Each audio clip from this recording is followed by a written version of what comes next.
Thousands of cases of medical fraud are reported. These cases can only be solved by a unique group of crime fighters. A tragic accident I hit like a battering ram. leaves a man desperate for a cure. If you hurt Nguyen, it could help you. His search leads to something no one ever expected. Well, come closer over here to this camera. A doctor with a magic bullet. He's making all these claims. Why isn't he at the Mayo Clinic? Then, beauty may be in the eye of the beholder, I was hoping that my whole body would look good. but her fate was in the hands of the man who held the scalpel. I could feel it, so I cried out. This is not right. They're not doing it right. It had to be the work of either a criminal or a psychopath. And talk about living larger than life. He said he was a retired agent from the CIA. Amazing claims You're telling me you can cure MS? Even the wheelchair patients walk. and outrageous lies. He told him that he no longer had cancer. Inside a fraud investigation that will leave you speechless. It was time that he go to prison. It was time that somebody do something. True stories of medicine, money, and betrayal from the real case files of MFI. Medical Fraud Investigators. But first, a surgical nightmare. There was blood everywhere. Things like this are not supposed to happen here. One woman fights back against medical fraud.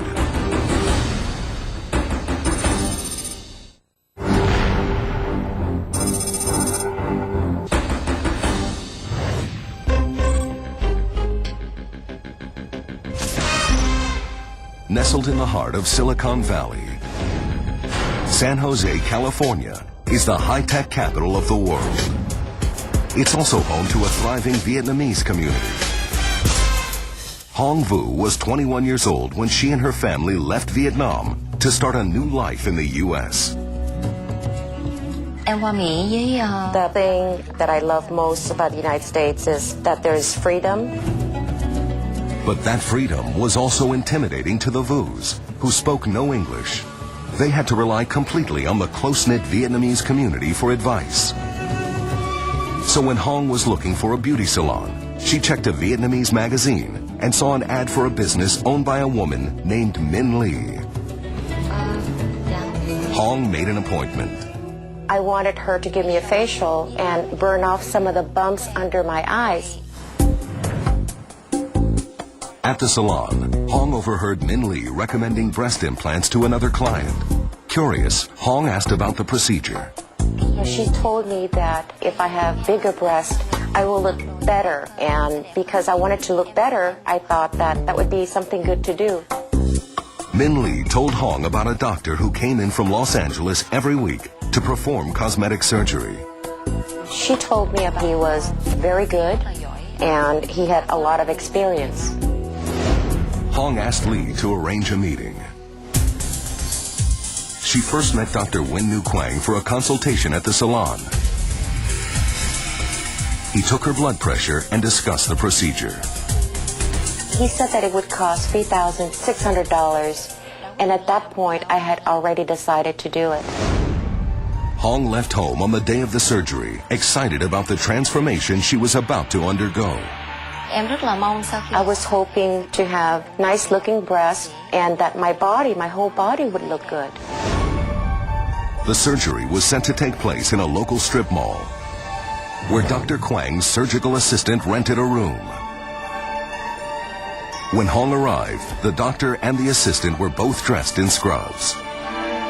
They gave me a medication to take, and then the doctor injected pain medication in my breast. Then he took a piece of tape and taped my eyes. But as the doctor made his first incision, Hong realized the anesthetic was not working. I was in a lot of pain and I was terrified because I could hear him cutting through my flesh. The surgery lasted for more than 5 agonizing hours. And this was my first experience with surgery, So I thought this was normal. Finally, Hong was bandaged up and sent home with painkillers and antibiotics. But 2 days later, the pain was still excruciating. I was not able to lie down on my bed because when I did, it put pressure on my breast and it would hurt. So I would just sit in order to sleep. It would bleed where the incision was. So every 3-4 hours, I had to change the bandages. In the month after the surgery, Hong went back to see the doctor numerous times. On the last visit, Dr. Kwang told her that the left implant had ruptured and had to be replaced. When I heard that, I was really scared and I was really upset. Feeling she had no choice, Hong agreed to a second surgery. This time, she brought her boyfriend with her for support.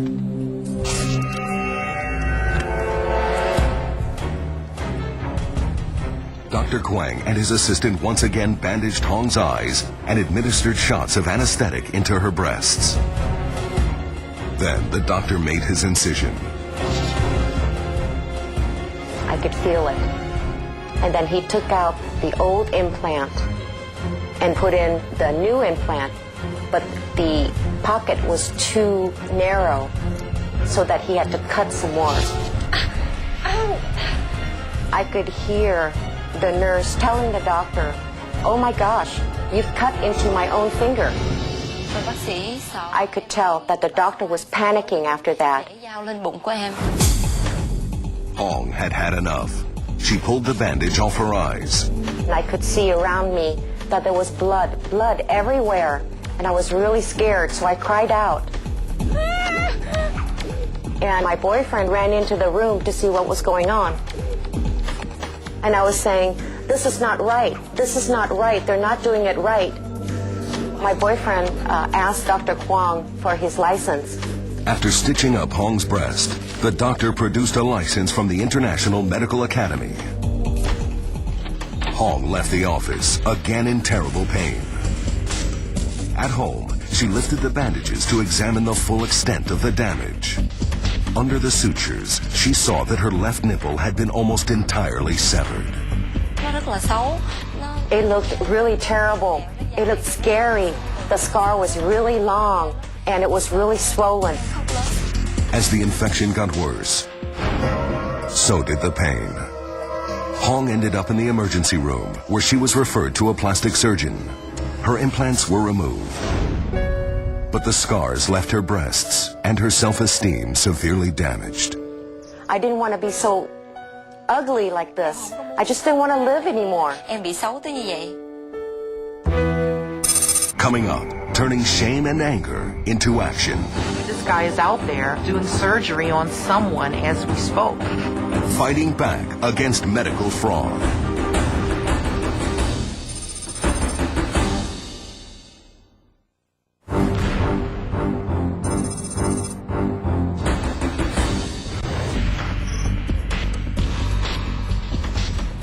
When 25-year-old Hong Vu decided to get breast implants, she chose Dr. Nguyen Kwang, a surgeon highly recommended in the close-knit Vietnamese community in San Jose, California.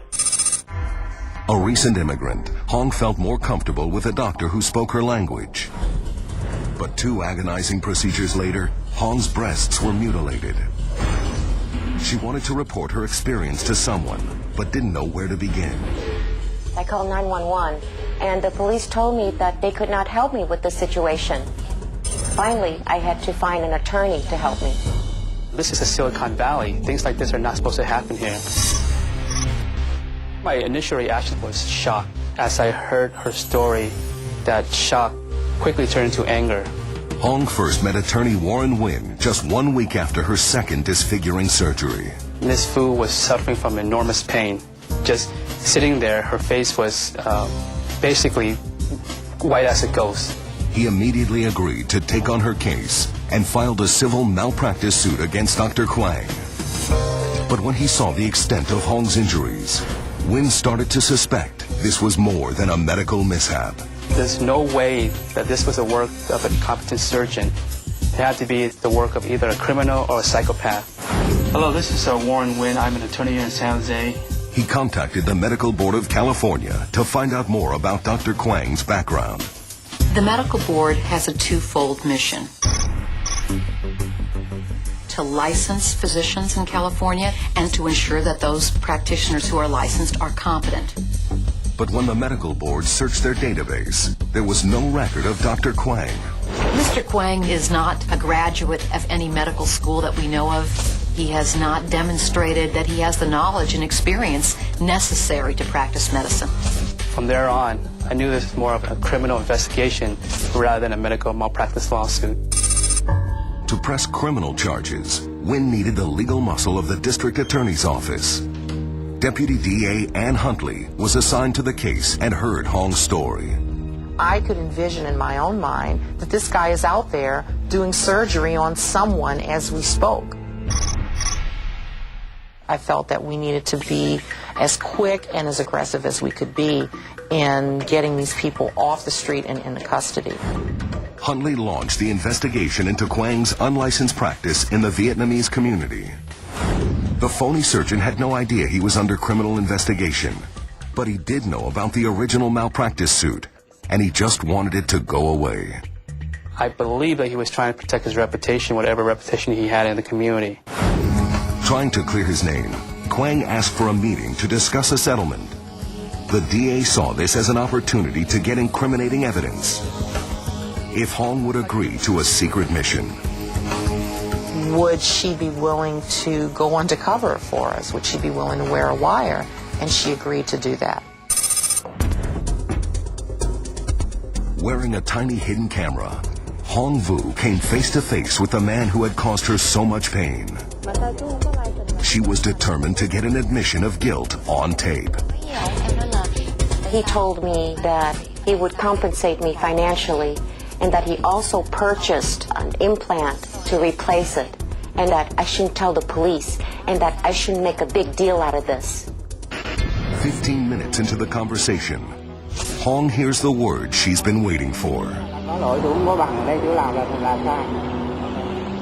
Translation? Kwang admits he is guilty of performing surgery without a medical license. With the confession caught on tape, the legal team started the process of getting a search warrant. I began to get antsy about Kwang wanting to leave town. The warrant was rushed through. Investigators then raced to Kwang's home. We were looking for evidence of the unlicensed practice of medicine, and that's exactly what we found. We found a coloring book on the anatomy. We found a kind of a how-to manual on how to do breast surgery. We found surgical tools in Kwang's oven. And where was the so-called surgeon? Kwang was found in his bathroom, tearing up his identity papers and trying to flush them down a toilet. He was arrested and taken into custody. But to make sure he got the longest sentence possible, Huntley would have to up the stakes and find more victims. Searching through patient records, she found the names of dozens of women. We knew we'd hit the jackpot. We began the process of contacting these people to try to find out what had happened to them. Like Hong Vu, many reported suffering pain and disfigurement while under Kwang's knife. The botched surgeries went beyond breast augmentation to eyelid surgery and chin implants. They found another common thread. Most of the women had been referred to Kwang by the beautician Min Lee. She got 20% for every patient that she referred. Investigators discovered that the two had been operating the plastic surgery scam for 4 years. And even though many patients had been disfigured, few were willing to come forward. There's always a sense that whatever happens in the community, try to keep it within the community. Because a lot of times, it brings an embarrassment to the community when something like this is made public. Ultimately, 8 women joined Hong in pressing charges against the supposed Dr. Kwang, his assistant, and the beautician Min Lee. The 44 counts included the unlicensed practice of medicine, battery, and the illegal distribution of narcotics. All All three pleaded guilty to several counts. Quang was sentenced to 11 years and 4 months in state prison. Lee and the assistant both received 4 years. Hong Vu plans to have reconstructive surgery when the damaged tissue heals. She hopes her story will inspire others to speak out.